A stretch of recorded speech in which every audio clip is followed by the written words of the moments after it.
Hi, I'm Joel. And this is the 1 O'Clock Podcast. Cheers! Cheers! Alright, today we have Joel with us. Yay! Hi. Joel is a life coach, badminton coach, and also a dad. So many hats. Thanks, Joel, for joining me on the podcast today. We'll be discussing about his career as a life coach and also his approach to maybe life in general.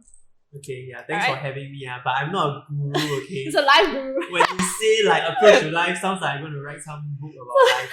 No. Okay. Alright, first up, what's your go-to drink? Recently I'm very into gin. So, gin with soda water or tonic water. But when I was very desperate, right, I even add 蛇草水. Is that the cooling water? Yeah, but it's actually okay. You don't really... Why do you need the cooling water? You just add normal water. No, I needed something like sparkling, like with gas. It's not sparkling, right? It is. Okay. Yeah, next time I make for you. Okay. No, thank you, but thanks. Alright, research shows that people who like gin are confident, sexy, and like energetic, but they have psychopathic tendencies. Actually, that was so true. Yeah, So you have to beware of him. Yeah. Alright, let's get into it. First up, why do you have so many jobs? How do you juggle so many hats at the same time? Wow.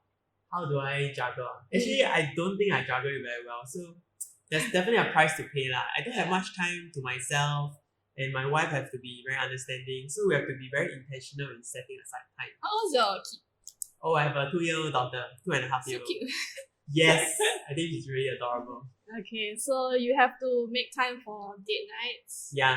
family Actually, nights, Usually our dating is in the morning or in the day. in the morning. Who dates in the morning? Because I work as a freelance so in the morning I'm free. Very short one when you go Orchard in the daytime, like no one. I'm thinking 6 a.m. and we go and we Oh start no dating.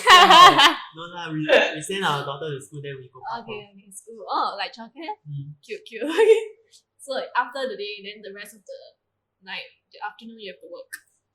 And she's okay with that. She's a housewife or? She was a freelance tutor. She was a GP tutor for a long time, and then only this year she went back to school because there's a new GP curriculum. Okay, so does she understand like your schedule? Yeah, we used to run a similar schedule where we only work after 3 p.m. until 10 p.m. So she understands how it works. She also understands that we can have that autonomy to make our own decisions. Okay. Right, so if we decide that Tuesday is off, then we'll both put effort to block it out. That's nice. You must have date night once in a while. Yes. Alright. Not we lah, but E. you please? Yeah. You want to go Okay, and hear? we as people, we as human beings. Yes, oh my god. So what were you doing before all these jobs? Like, what's your story? What's your backstory? Actually, this is like my second proper job. The only job I had before this was in a youth development organization. Over there, I did different roles. Like I was a youth worker. I was also a program staff, and I also did comms. Were you working with youths in homes or schools?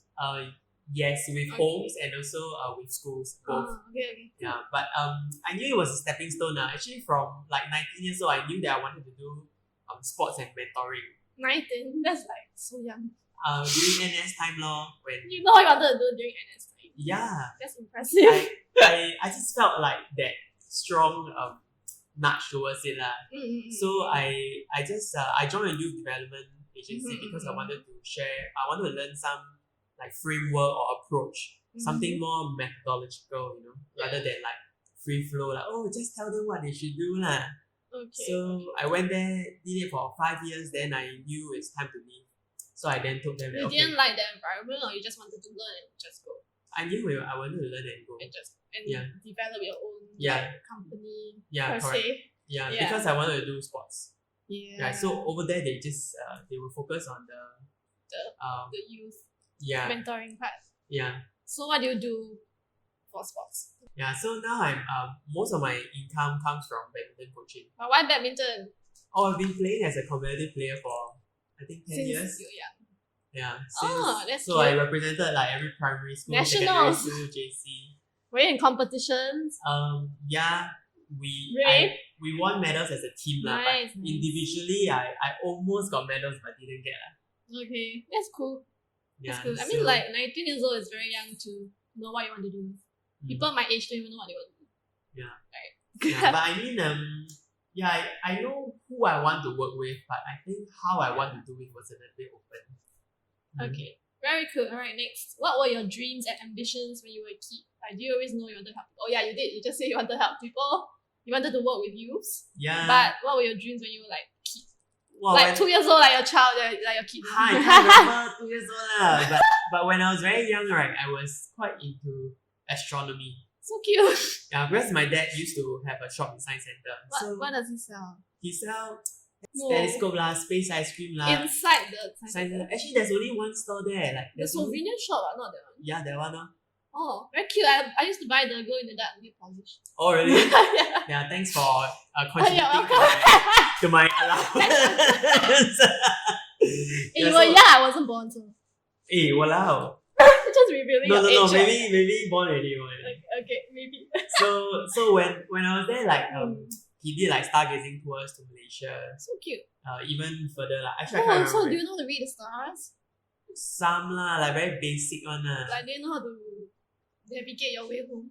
Ah using no the lah, stars? that one very high level. Why not? No, that one is another skill Okay, set. so do you know how to read horoscope? Sorry, that's astrology. It's not astronomy. Different. It's a bit different. So Yeah, you those- wanted to be an astronaut. And what happened? Yeah, something related to that because I think it's very fascinating. Yeah, it is. You can be working for Elon Musk now. Oh no, that's also SpaceX, a bit what? different. Oh, That's true. Okay, right. But one of the years when my dad was in US to get some telescope, then we went to NASA. You know, and it was very cool lah. You know the rocket ship one rocket ship got 3 boosters. Right? One booster is like 3-story. So it's really really huge. When I went there, I was like Inspired to ants. get. Yeah, it was just very Yeah. cool. Okay. But actually after that, then maybe it was too impossible. Like Why? I don't know. Possible. I don't even know the steps to get Yeah. there. It's quite tough, I guess. Then after that, as I got older, when I was 19, then as I was a youth leader in church, Okay. I felt the calling, if you want to put it that way. The calling meaning? Like a religious calling. Yeah, I just felt. I mean, I think it's a combination of feedback from people, and like my skill sets, and just To help the things youth. that happen. Right, it seems to point to me like this is the direction we should go. Okay. So you decided to pursue that when you Yeah. were young. Like, Yeah. Yeah. So since 19 until now, it has that. that's Yes, good. You in get that. to achieve your dream job. Um, Like you worked towards it and you got it. You know, that kind of thing. yeah. That's awesome. Yeah, but in me, there's still a lot of dissatisfaction in the sense I still want to do better. Of course, you And always want to do better all the time. But Yeah, there's still a refinement Yeah. process. true. Nice. So why did you switch from psychology to life coach? Okay, it wasn't really psychology, right? Where I was doing social work. Yeah, for sure. And social work is more like case management. Yes. So actually something like manager that one, like I'll tell you you, assign one key and then you can go here, Yeah, you can yeah, go I there, know. get resources. I thought it was too superficial. We do get to talk to the youth, but I think talking about being pivotal in real change, I want something with more depth and something a bit more intimate and personal. So like after the case, then bye bye already, right? You cannot talk to them, right? It's like against the rule, or something like that. By right lah. But of course, you can't say by left here. I never say by left one. By right, we just keep to the right. Say by right lah. Yeah, I know lah. You know can already. Yeah. Yeah. Okay, so I mean, if you really change someone and you really help someone, they'll be grateful. And, they want to keep in contact with you. yeah. So you like the more intimate, like personal coaching Yeah. kind of style where you can like always catch up with them, like find Yeah. out how they are doing. I That kind of thing. always wanted to be more involved. I just didn't know how.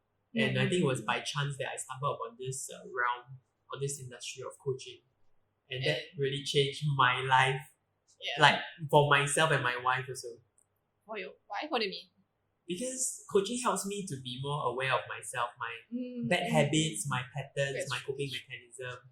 So every time when I argue with my wife, I could like identify, oh, this is kicking in, like, oh, right. And then with a little bit of work, I can even I can trace back to how it started when I was young, and then I can do more healing and restoration there. So I think it was very important in my relationship with my wife. I guess it helps because you're aware of your feelings and your thoughts and why it happens, right? Yeah, because last time I think I rabak. You rabak, what you do? Share? What you do? Share what example, how rabak you are. Please, the audience wants to know. Even now I'm not naturally patient or nobody is, okay? some personalities favor that, right? But I'm not. Patience? You. Nobody patience. Yeah, I'm more of like the get it quick, fast, powerful Get it done. kind, right? So I get to I tend to step on people's toe. Oh. And with my wife, like in such close proximity and frequency, it happens a lot of time. Yeah. So I always 说错话. Oops. Now still but now I can apologize and I can identify and say why. Okay. And she forgives you? She have to lah. Poor wife. Okay, next. How do you differentiate between someone who needs a life coach and someone who needs like a therapist or like a counselor? Is there like a grey area, you know? Like do they come to you and like, oh, I need help, but like I have depression, so can you help me? That kind of thing. Yeah, okay, there are some clear boundaries, right? But there are also a lot of grey ones. Right? I think if you draw concentric circles for this skill sets, right? Psychologist, therapist, counselor, and life coach, I'm sure there's an area where all of them overlap. So there's definitely a similarity between. You can see it now, yes. Yeah. But I think one way that you can see, right, is that life coaches focus more on creating the future that you want. They craft out your goals, is it? They help you. So they look into the future with you, right, and they tell you how to get there. Right? Okay, but therapists they look back. Tends to go back to the past, right? To show you, this is who you are, this is why you respond this way. Right? Because coping mechanisms are made out of the experiences that we have had. Yeah, but even as I say this, I know that I am equipped to pick up some of these coping mechanisms and to help people. But I do want to say one thing very clearly is that if you have diagnosed a mental health condition like depression or schizophrenia, then you should be seeing a psychologist. You need meds, right? That's another, that's psychiatrist. Counselors and therapists. Counselor and therapists would be close also. Close, right? Yeah. To be honest, I'm also not very sure what's the difference.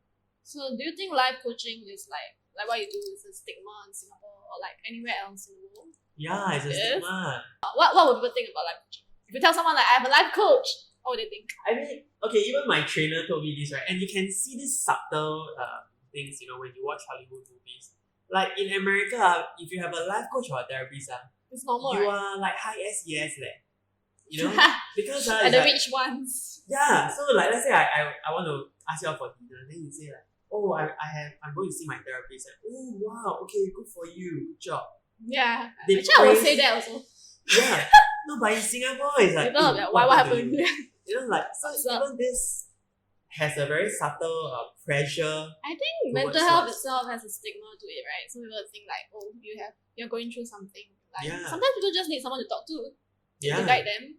Whatever. Yeah. So therapy is fine. A therapist is fine, or like a life coach, I think it's okay. Yeah, there's still a lot of but there's still a lot of stigma. Yeah, and a lot of like educating that needs to be done for people. But it does feel like a privilege, though. I mean, it's expensive. I always say therapy is very expensive, so I rather do other things like tattoo. I see. Cute, small now, cry later. Therapeutic. Right. Okay. Cool. Do you think mental health is a prevalent issue these days? Yes. Yes. Why? Yes, Why do you think that? I think there is a pattern, right? Because I think if you look back at about 50 years ago, our labor force. I wasn't born. Okay, but you can read history books, right? Or you can understand our history. Okay. That our labor force is more on physical labor. Like we carry heavy stuff, we move goods. Yeah, correct. Right. And those days the attention was given to physical health.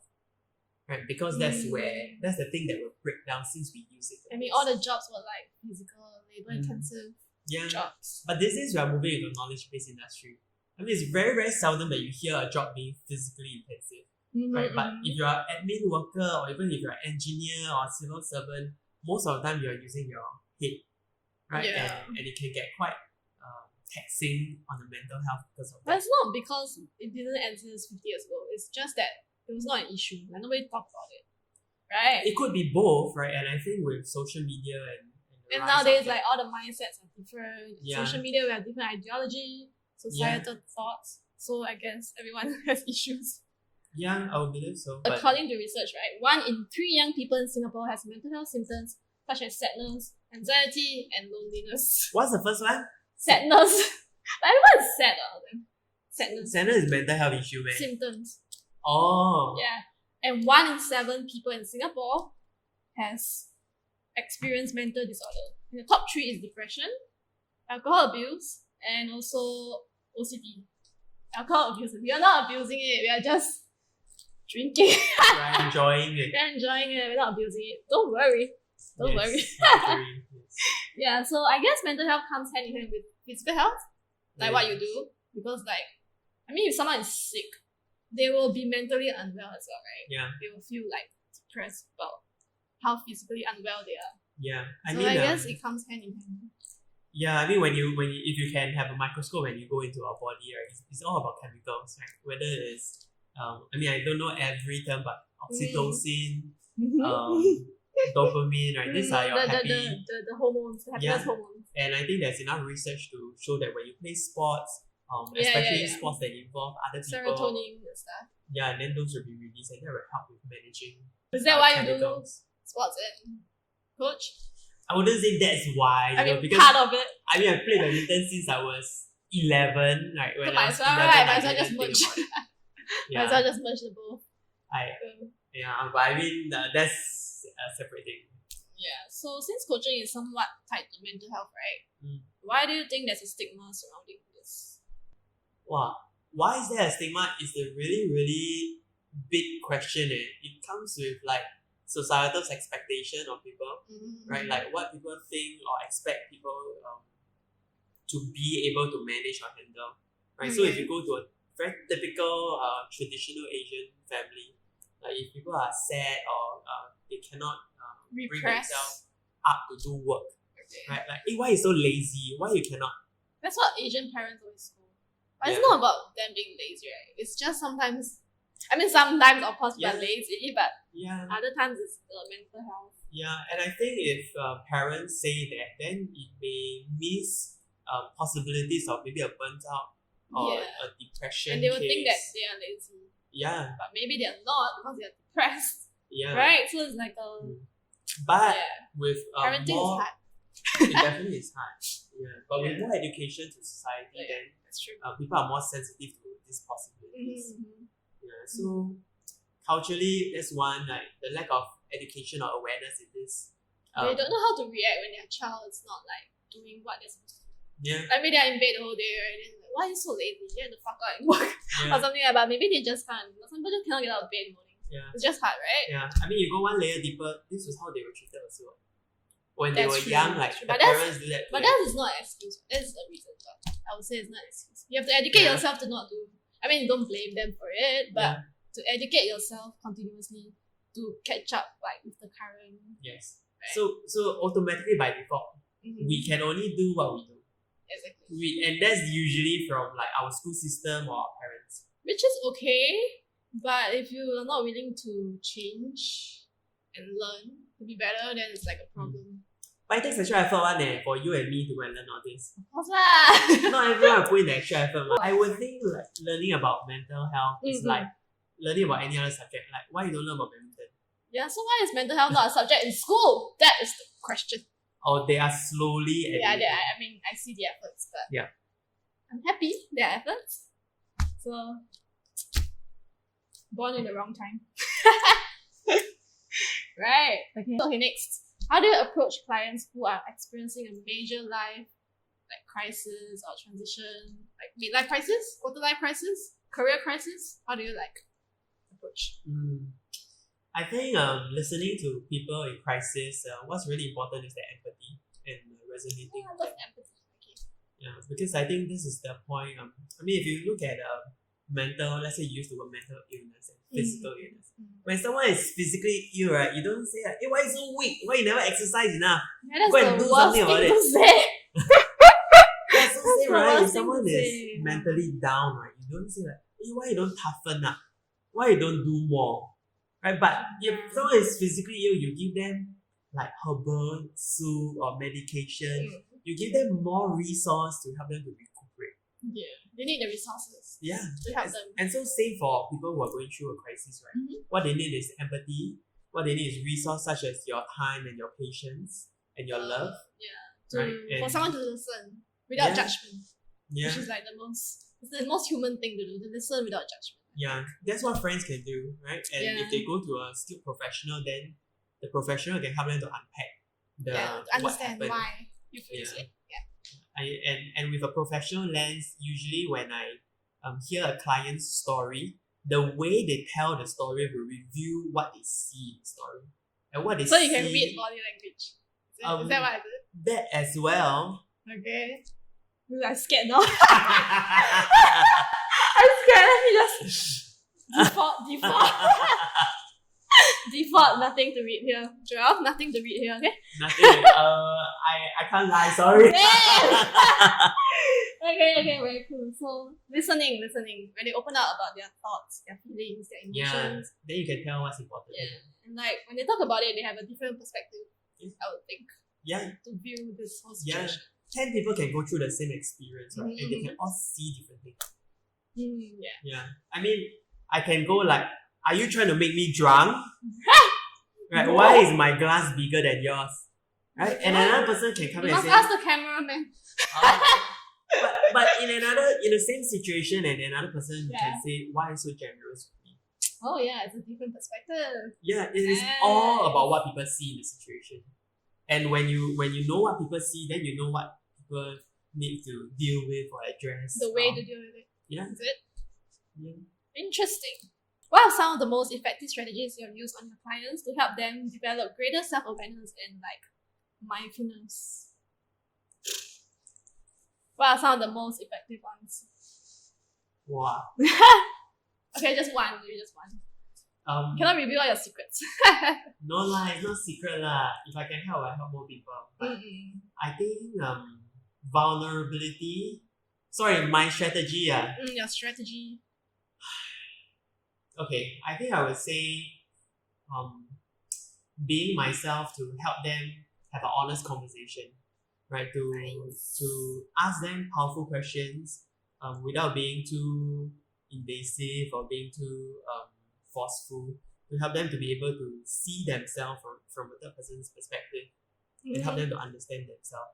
Right? Once they can draw themselves out, don't be overly emotionally attached to the experience, then they can go like, yeah, I didn't notice I was doing that. Maybe a third person. Like example, they keep like talking shit about themselves, and then you draw them out of it. Like, oh yeah, I'm not being nice to myself. Even that itself is sometimes a coping mechanism, right? That's true. To beat themselves down before other people beat them down. That's true. Yeah, and then they will realize, oh yeah. And then next question is, where do you think you learned from? And where else in your life are you applying that? Smart. We learned a thing or two. Thank you for sharing. Alright, next. What are some of the challenges as a life coach? Maybe just one or two to share. Do you want to hear challenges as a life coach with a client, right? Or you mean in the business sense?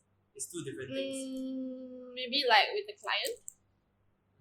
I think with clients, I realized that some clients are not very ready to, like what I say, examine themselves or look at themselves. When I tell people that they have a responsibility in the situation, it can either make them feel very powerful, or they can also make them feel very scared. Why me? Why do I have to deal with this? It's not my fault. Sometimes there is safety in blaming, right? Because they push away the power externally, like, is you pour so much wine one way. Because they feel defensive. It's to protect their ego, right? When they blame someone. Yeah, I mean, there are many possibilities, and that's one of it. But if they own the story and they realize that, I could have asked for a smaller glass, or I could have done this, I could have done that. But then they will realize that they can actually change the situation if they are courageous enough to take the step. So these are the challenges that people don't see. The challenges is sometimes people are not ready. Not ready to. Then why they want a life coach? Sometimes they want a quick fix. They want to fix something, but they're not ready to accept or take accountability. Yeah, sometimes they treat us like consultants. Like they want quick expect you to fix it. Yeah. Right. Yeah. But of course, you cannot fix your life if you don't make effort to fix it yourself. I mean, that's another industry. Like, if they want the consultant, they can go and find a consultant. There's a consultant to fix your life. I also want. Excuse me, where to find? Please tell me. I also don't know. I don't go and look for them. Okay, so like, how long does it take for someone to like change their mindset? Usually, Wow, when you that's coach a someone. difficult question to answer because it depends on what kind of change. The quickest one is behavioral change. Their behavior. Yeah, but then after that there's habits, temperament, and personality, coping mechanism, like all these things. For example, some years personality. How long does it take for that person to change? Personality, long and They have to keep reminding themselves, right? Like, it's not how you're supposed to react. yeah. But actually, I don't usually change, or I don't usually advocate for change in personality, because if you understand personality types, right, every personality has its pros and cons. Usually when we talk about personality change, right, is maybe the question is like, when does it not work for you, and then what should you do differently, right? For example, like if I keep wanting to change the carb I want, then it makes me a very You got a problem, I can't say. I'm just sticking to the example that I'm really bringing up. You keep discriminating my precious carb. No, it's very nice, very nice. Thank It's you, very nice. thank you. Yeah, Okay, but continue. I think if I keep taking control of things, then people might read me as very controlling or very domineering, and got no space for them to be Themselves. with around me, right? Yeah, to be themselves around me. But on the other hand, right, people under me, like if I'm their supervisor, they may feel very safe because they know that I'll protect them. True. So every personality has its Depends like, on how they good feel and bad, and About depends you. on about you. yes, about the trust that they have towards me, Okay. about the situation that they're in. So there's not really a need to change personality usually, right? It's more like, when does it not work out for you, right? And why doesn't it work out? It's about how you react to certain things. Yeah. So like, because I told you that I'm not very nice, right? Sometimes I'm very very attractive. Not nice. So some of my friends are very appreciative of how honest I am, but some people cannot take my honesty. Too straightforward. Some people cannot take it. Yeah, so then I learned that especially as a life coach, right, I need to be sensitive to, like, maybe they call it people's temperature, like whether they are ready. You have to sense it first. My honesty. yeah. And I sometimes if I don't want to sense, right, I'll just ask 1 to 10 how honest you want me to be. Then Usually they will say like very honest, right? Then they better be ready for it. You ask for it. You better be ready for it. Yeah, I mean, it's not learning for them lah. Yeah. You're learning for them That's that true. they are not ready for it lor. That's funny. Okay, what's the funniest? Do you have like the funniest or most memorable moment you have with the client? Well, funniest and memorable will be different. Memorable, I'll think of all those very tender moments. Maybe share one of each. Memorable first. That makes you I think memorable one is when people have issues with either their partner or their parents. And then when I brought in certain revelation about why they see that way, it usually ends up with some action that will reconcile the relationship. So either they go and apologize, or they go and have a conversation, and when they do it, they come back and say, and it works? Why it doesn't work? Yeah, it also happens, and we would usually already preempt what if it doesn't work, what if it works. Then the client makes a decision whether it's worth taking the risk. Okay. Yeah. So they cry. So that's like an achievement. Yes! Usually they No cry, no pain. Usually they cry during my session.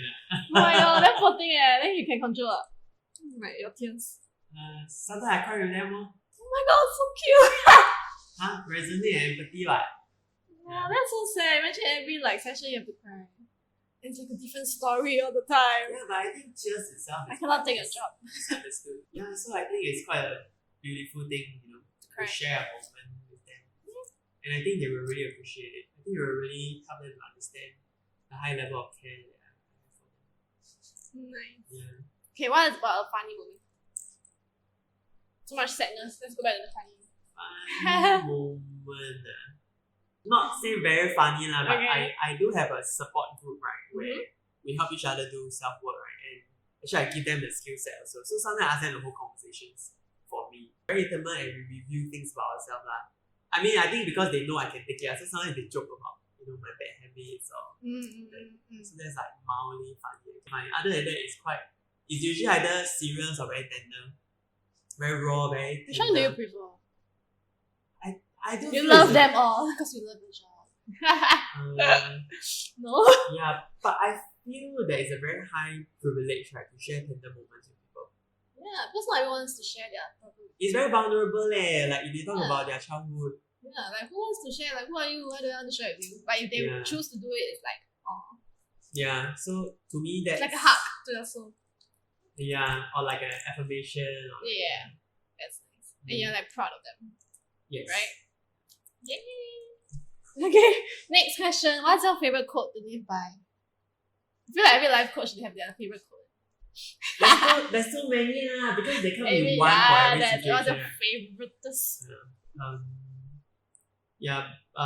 I mean, I'm harsh on myself, and I think that I also coach a lot of harsh people, right? So recently I've been using this phrase a lot, and it came from my very first coaching seminar.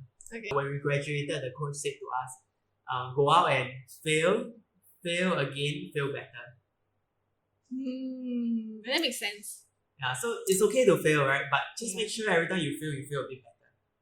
But it's okay to just... Are you like someone who's afraid to fail, or like someone who's afraid to succeed?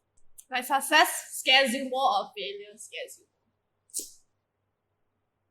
I can't really answer that yet, right? But I think failure is absolutely scary for me. Okay. Yeah, okay. But success, I don't know. Maybe I'm more afraid of like, could be what scary. if I become arrogant? Yeah. Stuff like that. Complacent. I think I'm very afraid of complacency. That is true. I like slowly but surely. You get there surely but slowly. Like the tortoise. But not too slow. Not too slow but surely. Right. Nice. Yeah. Right? Yeah, that's a very nice phrase to advocate for patience. Thank you. Alright, next question. If you were a superhero, what power would you like to have to help your clients? Hey, because I'm a life coach, right, it's obviously Professor X. So you need to shave both. If it helps my job, I don't mind. What does Professor X do? Professor X can read people's mind. That's just scary. Yeah, but you see, but you don't know how to turn it off when you just go out and like you're reading everyone's mind. It's too loud and noisy. So must learn how to control it lah. Okay. But it's really very... I mean, some of the things that I experience with my clients that sometimes they want to access certain childhood memories, right? But they cannot. It's blocked. Yeah. And it's a natural thing, right? It's a coping mechanism for your body to protect yourself. Some therapy method to unblock your there is memory, right? What is it called? There are plenty lah. There's a lot, But think, even they go sleep, like draw something. Stuff like that. Hypnosis, but stuff like that, no? Maybe. Yeah. I mean, I also learned some other stuff. But would you encourage them to go unlock it? Like, unlock it, sorry. Yeah. Unblock it? Yeah, definitely. I think. But how would you know it's blocked? Missing pieces in their story. What if it's like they don't want to say? What if it's like in the case of they don't want to share? It'll be that piece. It'll be very strange for them to keep coming to me, even though they want you to force it out of them. Can't be I don't think it is lah. But the other thing is that I do give them permission to tell me that they're not ready to say. Actually, sometimes for newer clients, I do remind them that if there's anything that you're not ready to say, don't say you don't know. Because you're not ready. People are like 随口. I don't know I don't know. But actually they have an image in their mind. They know but they don't or they have a story, right? Actually that like numbs you or like tells yourself that you don't know while you actually know. So I do say, I mean if you don't want to say, just say you don't want to say.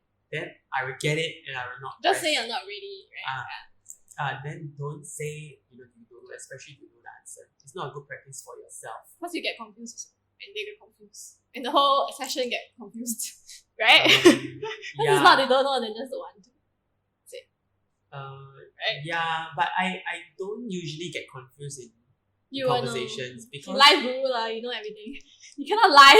You cannot lie to him. No, because it's not really me trying to understand. I'm usually trying to help them unpack. So if it's confusing, right, it's confusing for them. That's true. Like I unpack, right, and if it's a mess, right, then I go, nah, it's a mess, it's because what you see is a mess, man. Then I will help them to untangle it, lah. But this doesn't confuse it's a literal me. puzzle. This confuse them. True. Okay. So read minds. That's your superpower. Yes, yeah. I wish I can have that. You can have a lot of clients. Yeah, I think I can help a lot of people. Yeah, you can. Okay, next question. Do you make effort to take a moment for yourself after dealing with every client? Because this can be quite like intensive and dark and sad. Yeah. So how do you like not take it home? Like, do you take a moment to like unpack first your own thoughts and feelings before you go home to your wife and kids? I think in my personality, it takes a lot for me. I'm not naturally empathetic. Oh, okay. I'm not naturally. I have to learn to be. Mm-hmm. So actually, very automatically, I can just let it go or like. That's good. That's good. It's always double-edged. It's That's always true. all personalities. If let's say I don't train my empathy, then people will feel very distant from me. Yeah. My client might feel like, hey, you understand what I'm going through or not? Like, why you you don't like? look empathetic at all. Yeah. Stuff like that. Okay. Yeah, so it's always double-edged, right? Yeah, so for me, I practice being empathetic, but after that, I can let it go. Yeah, sometimes it lingers lah, and sometimes I'll have a conversation with my wife. She listens. Yeah, That's so nice. sometimes or most of the time, she wouldn't know who is it. I don't share names, but I'll just tell her the story. Then she will like encourage you, whatever. Actually, just her like listening to me and just sharing her emotions. She's more emotional. So compared to you, she's more empathetic. Yes. So actually sometimes I look at her, right, to get cues. Oh yeah, I also felt this way. Oh yeah. Because I'm not so connected to my emotions. So I kind of use her in that sense. Use her. Okay. But I guess it's nice that you take time and as like you have someone to like talk about your feelings with. Yeah. So that you don't feel like, because there's so many clients, right? How are you gonna deal with all these emotions? I don't think it's a lot. I think as a therapist, a counselor, it's also a lot. Yeah. Right? Yeah. Most of them should. It's good practice for them to have a life coach themselves. Right? Yeah. I don't think so too. Lastly, how can you help these people who need some direction in their life to reach out to you? The life guru. Hey, don't say that. Okay, the life coach. Professor X wanna be life coach. Okay, I acknowledge that I have some skills and I'm quite decent at what I do. Of course you have. I mean, decent enough to get referrals. Yes. So how can I reach out to you? But I don't think any life coach is a guru. Okay, we just help people unpack their experiences. What do you consider a guru though? Guru is like when they have some. I feel like a guru is like when you have some philosophy or some approach in life. But you do and then have you have followers. Philosophy. I mean, I recognize that every personality is different. Okay. So I don't think my philosophy will fit your personality. So it's case by case. I mean, I'm a go-getter. Then there are some people who just want to stay out of trouble. They will die if they live like me. That's true. Okay, but anyhow, how to reach out to me because Yes. I'm a small shop, right? I just have one person. Is it freelance or is it a company? I have my own company, Oh, okay. but it's mostly just me with some community coaches, right? So you can just contact me at joel@upraise.sg or you can call my number at 9786-243. Alright, all of Joel's deeds will be in the notes below. So you can check it out and please reach out to him if you need any help with life. Or maybe badminton coaching, I don't know. Yes. They can ask you too. Yeah, I also do badminton coaching with life coaching. That's one good. session. Yeah, so like kill two birds with one stone. So Professor Joel will be here to help if he can. Professor. Professor Joel. Okay, last question. Will you ever drink wine and have a conversation with me again? Yes, anytime. You can come to my studio. Let's go. Cheers! Cheers! Yay. With your glass. It's very iconic. Everyone loves this glass. So Joel, what do you want the viewers to know through this podcast? I think that people can be more open to self-work and can see a life coach and see how's the experience like for you, because I think it has really changed my life and my client's life, and I hope it does to your life too. Yes. Alright, thank you for joining me on this podcast. Yay! Thank you I for hope you having me. I hope you enjoy our wine and a very meaningful conversation. I Yes. hope it's meaningful enough for you. Yes, good Yeah. wine, good conversation. Thank you for taking time down to talk to us despite your very busy schedule. Anytime for you. Like your wife is not seeing you tonight. I'm so sorry, Joel's wife. That's the reason, yeah. It's my fault. It's my fault. I take accountability. Okay. Remember to follow us on Instagram, TikTok, Spotify, or whatever platform you can find us. And check out other podcasts in the notes below. Alright, see you next time. Cheers. Bye. Bye. Okay, we need to finish up. Like one. Huh? Yeah. Really? Yeah, that's the end of every podcast. We need to finish. 3, 2, 1, go.